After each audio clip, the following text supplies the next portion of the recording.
Welcome back to the Remote Islander, your go to podcast for all things remote work in the Caribbean and Latin America. Happy very late New Year, guys. We're almost to like the end of Q1. Can you believe it in 2026? And if you're feeling a bit winded, trust me, you aren't alone. By now, that starting line energy from January 1st has probably met the reality of a full inbox and a demanding schedule. While the rest of the world is already watching their resolutions, gathering dust, or trying to maintain that new year, new me sprint at 100 miles per hour, let's get real. We're 2 months into the year, and for many, the burnout beast is already knocking on that door, right? Usually, people wait until the year end finish line to admit they are exhausted. In December, you're like, I can't wait for January, can't wait to start fresh. But if you want 2026 to be your most profitable and sustainable year yet, you shouldn't wait for December to recover. You need to reinforce your burnout shield right now, while the year is still fresh.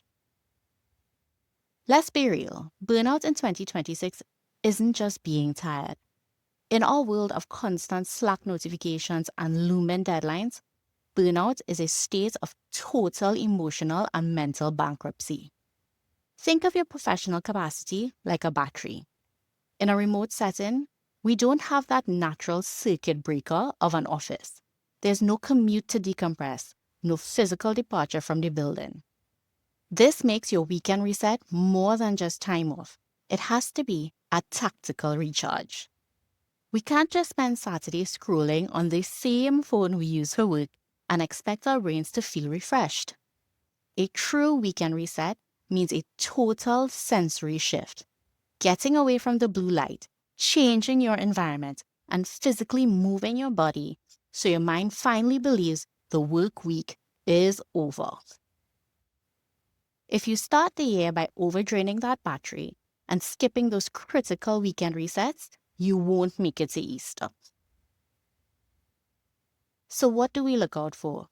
The Sunday scaries on a Tuesday.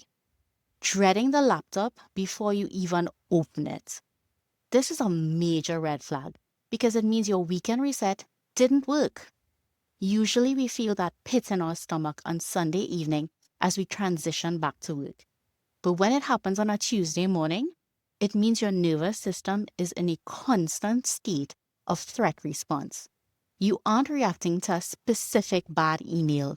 You're reacting to the idea of work itself. Your brain has started to associate your laptop lid with pure stress, and you're exhausted before you've even typed your first email response. Another thing to look out for, cynicism, feeling like your tasks don't matter. In the 2026 landscape of high-speed AI and automation, it's easy to feel like you're just a cog in the machine. When burnout hits, you stop caring about the quality of your output. You start thinking, who cares if this code is clean? Or does this report even get read? This loss of meaning is a defensive mechanism. Your brain is trying to detach because it's too tired to stay invested. If you find yourself rolling your eyes at every new project announcement, you aren't just being realistic. You're likely hitting emotional exhaustion. Another critical sign, the blue. Realizing it's 7 p.m. and you haven't left your chair since 8 a.m. We call this temporal distortion, and it's the hallmark of the remote worker's struggle. Because our commute is just a few steps, we lose the physical off switch that tells our bodies to stop. If you find yourself blinking at the screen as the sun goes down, realizing you haven't eaten a real meal or seen the sky all day, you're in the blue. This isn't productivity, it's a trance. And staying in that trance for weeks at a time is exactly how your physical health and your joy for the job starts to deteriorate. Since we are at the start of the year, we have the clean slate advantage. Here's how to audit your life before the year gets too loud. Establish the digital sunset. In this plugged-in era, work follows us onto our phones more than ever. Decide now what time your digital sunset is. At 6 p.m., does the work profile on your phone turn off? Yes, and stick to it. The Workspace Audit. Take a look at your desk today. Is it a space that inspires you or a place that feels like a cage?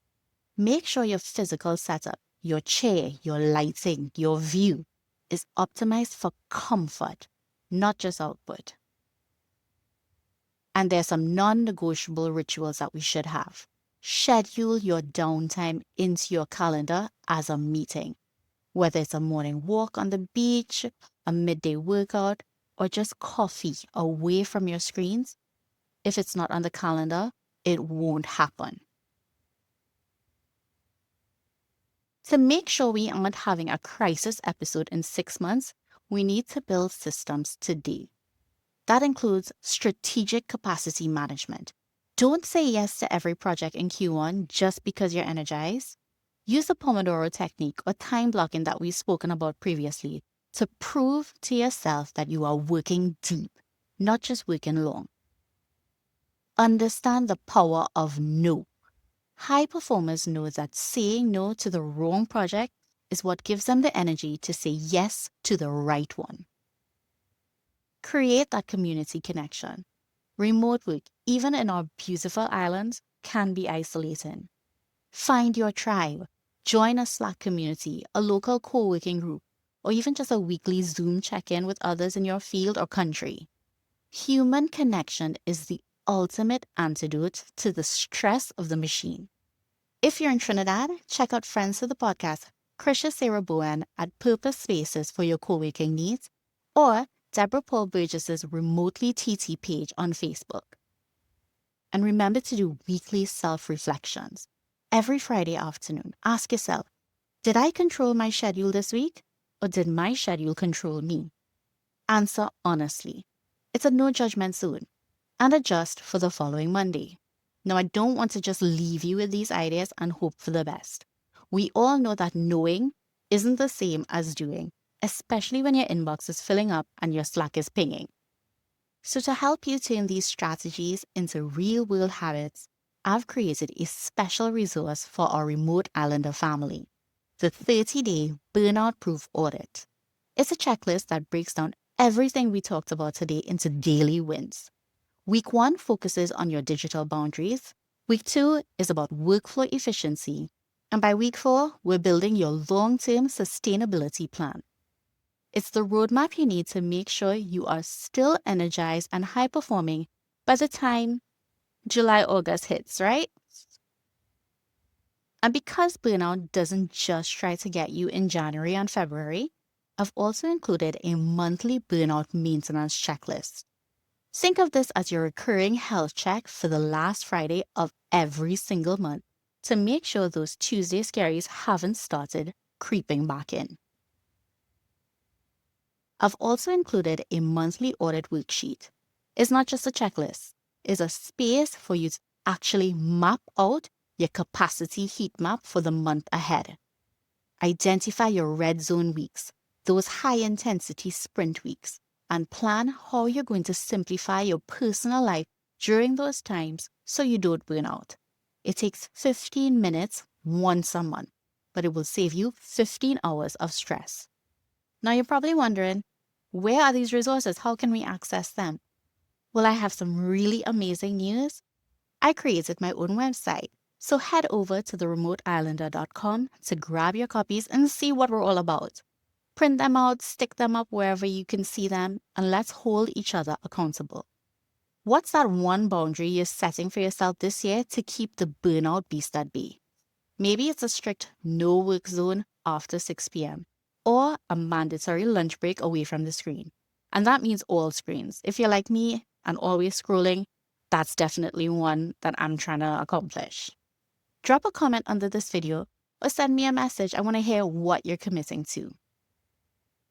Remember, in 2026, the greatest skill you have isn't just coding or time management. It's the ability to manage your own energy. Thank you for listening to this episode of The Remote Islander. If you're considering remote work, remember that it's never too late to take control of your career and pursue your dreams. Happy remote working. Bye.